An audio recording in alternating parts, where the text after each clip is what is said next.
कोणतीही संघटना, एखादी शाळा, बँक हे स्वतःच्या विकासासाठी आपली स्वतःची नियमावली तयार करतात व त्यानुसारच आपला कारभार सांभाळतात, तेव्हाच त्यांची प्रगती होत असते. आपल्या देशाच्या विकासासाठी संविधानात काही नियम दिले आहेत, पण हे नियम तयार करण्याची आवश्यकता का भासली हे आपल्याला समजणे खूप महत्त्वाचे आहे. तर आता आपण त्याची कारणे पाहूयात. 1. शासनाला नियमाच्या चौकटीत राहूनच राज्यकारभार करावा लागतो. त्यांना मिळालेले अधिकार, सत्ता याचा दुरुपयोग होण्याची शक्यता कमी असते. निवडून दिलेले लोकप्रतिनिधी हे निवडणूक जिंकून गेले असले तरी संविधानातील नियमाप्रमाणेच त्यांना वागावे लागते. 2. संविधानात नागरिकांचे हक्क व कर्तव्य नमूद केलेली असतात. शासनाला ते हक्क हिरावून घेता येत नाहीत, म्हणून तर नागरिकांचे हक्क व स्वातंत्र्य सुरक्षित राहते. उदाहरणार्थ, 18 वर्षानंतर तुम्हाला मतदानाचा अधिकार आहे व तो जर तुमच्याकडून कोणी हिरावून घेतला तर तुम्ही न्यायालयाकडे दाद मागू शकता. 3. संविधानातील तरतुदीनुसार राज्यकारभार करणे म्हणजे कायद्याचे राज्य प्रस्थापित करण्यासारखे आहे, कारण त्यात सत्तेच्या गैरवापराला किंवा मनमानी कारभाराला वाव नसतो. संविधानातील नियम हे लिखित स्वरूपाचे असतात. जर कोणी सत्तेचा दुरुपयोग केला तर न्यायालयात दाद मागता येते. 4. संविधानानुसार राज्यकारभार होत असल्याचे पाहून सामान्य माणसाचा शासनावरचा विश्वास वाढतो व राज्यकारभारात सहभाग घेण्यास ते उत्सुक होतात. सामान्य माणसाच्या वाढत्या सहभागामुळे आपली लोकशाही अधिक मजबूत होते. 5. संविधान त्या त्या देशासमोर काही राजकीय आदर्श ठेवते. उदाहरणार्थ, भारतीय संविधानाने आपल्या देशासमोर धर्मनिरपेक्षतेचा आदर्श ठेवला आहे. त्या दिशेने वाटचाल करण्याचे बंधनही त्या राष्ट्रासमोर असते.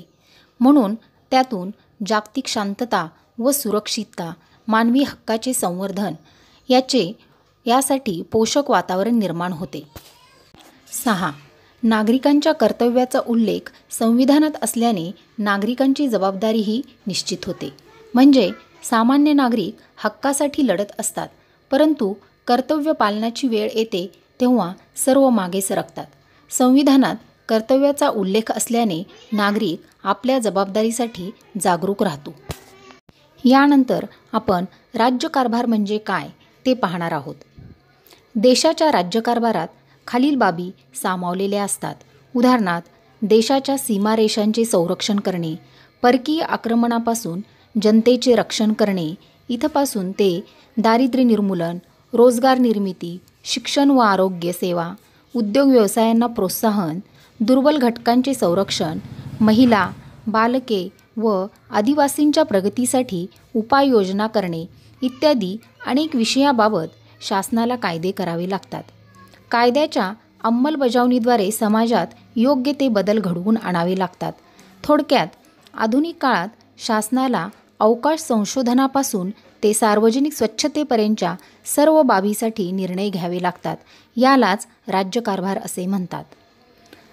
संविधानाचा अर्थ, आवश्यकता, राज्यकारभार, संविधानाची निर्मिती या सर्व गोष्टींचा विचार केल्यानंतर आता आपण संविधानाची निर्मिती कशी झाली हे पाहणार आहोत. इसवी सन 1946 पासून भारताचे संविधान तयार करण्याचे काम चालू झाले.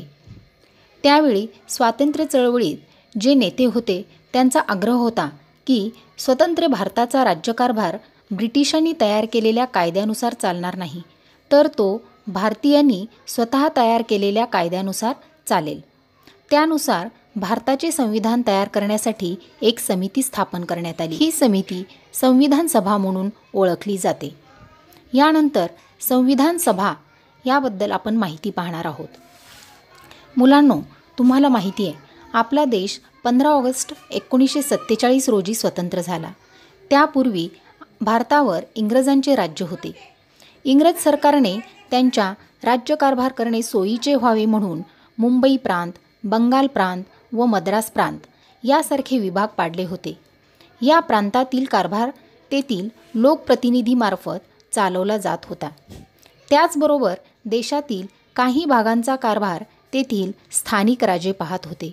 महाराष्ट्रात औंध व सातारा यासारखी काही संस्थाने होती. तेथील राजे किंवा प्रांताचे लोकप्रतिनिधी यांना त्या त्या भागाची पूर्ण माहिती होती. जनतेच्या अडचणी काय आहेत व त्यावर कशी मात करता येईल हेही त्यांना माहीत होते. म्हणूनच संविधान सभेत ब्रिटिश प्रांताचे प्रतिनिधी व संस्थानांचे प्रतिनिधी यांचा समावेश होता. संविधान सभेत एकूण 299 सदस्य होते व डॉक्टर राजेंद्र प्रसाद हे संविधान सभेचे अध्यक्ष होते.